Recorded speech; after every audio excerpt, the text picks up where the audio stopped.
Hi friends, జీవితంలో ఏదైనా చదువుతోనే సాధించవచ్చు. గన్ను కన్నా పెన్ను గొప్పది అన్నది అంబేద్కర్ సిద్ధాంతం. పొలం దున్నడం తెలుసు, నీరు పోయడం, నాట్లు వేయడం తెలుసు, అలాగే కలుపు తీయడం, కుప్ప వేయడం, పంట నూర్పిడి తెలుసు. వీటన్నిటిలో ఆయన దిట్ట. కూలీల కష్టం తెలుసు, చెమట చుక్కల వెనుక కన్నీటి గాథ తెలుసు, నిరుపేద వ్యవసాయదారుల కన్నీటి బాధ తెలిసిన వ్యక్తి ఆయన. అలాగని అతను వ్యవసాయదారుడు కాదు, వ్యవసాయం నేర్చిన ఐపీఎస్ అధికారి. కొడుకు ఉన్నతి కోసం తల్లిదండ్రులు పడే వేదన ఎలాంటిదో ఆయనకి తెలిసినంతగా మరెవరికీ తెలియదు.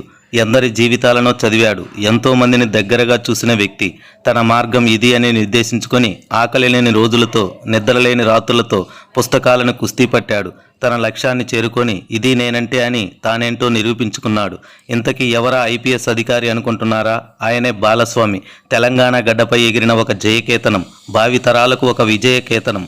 చిన్నప్పటి నుండి తన ఆశయం ఐపీఎస్ అధికారి కావాలని. కానీ మదిలో ఎన్నో ఆలోచనలు, చదవగలనా, సాధించగలనా అనే రకరకాల ఆలోచనలతో సాగిన ఆయన జైత్రయాత్ర.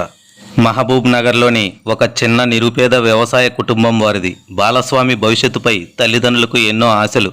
కూలీనాలి చేసుకుంటూ కుటుంబాన్ని నెట్టుకొస్తూ ఉన్నదాంతోనే తిని బాలస్వామిని ఇంటర్ దాకా చదివించారు.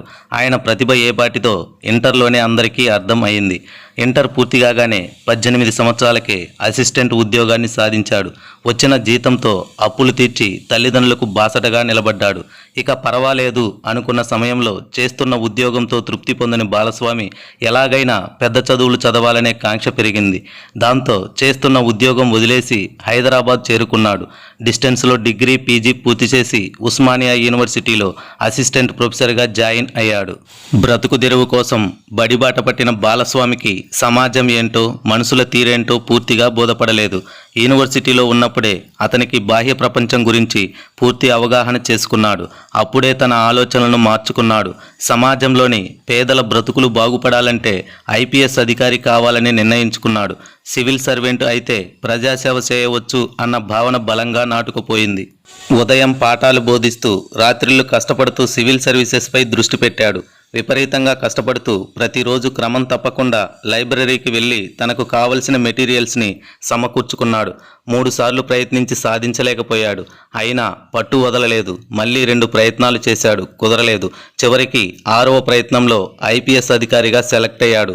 తన కల ఫలించింది. వెంటనే శిక్షణ తీసుకొని ఉద్యోగంలో చేరిపోయాడు. జీవితంలో గెలిచిన వాటికంటే ఓడిపోయినప్పుడే మనం ఎక్కువ నేర్చుకుంటాము అని నిరూపించిన వ్యక్తి. పుట్టుకతో ఎవరు గొప్పవారు కాదు, గొప్పవారిగా మలుచుకోవాలి అంతే అని చాటి చెప్పిన ధైర్యశీలి. అవసరమే జీవితంలో అన్నీ నేర్పిస్తుంది అని తెలిసిన వ్యక్తి. ఓడిపోయిన ప్రయత్నాలను అనుభవాలుగా మలుచుకున్న గొప్ప పరిపక్వత సాధించిన వ్యక్తి. కష్టానికి ప్రతీక, సాధనా పటిమ ఒక్క చక్కటి నిదర్శనం బాలస్వామి జీవితం. అందుకే ఎంతోమందికి ఆదర్శం అయ్యాడు. నా వల్ల కాదు అని ఆగిపోలేదు. చివరి ఛాన్స్ దాకా ప్రయత్నించి గెలిచాడు. That is Balaswamy.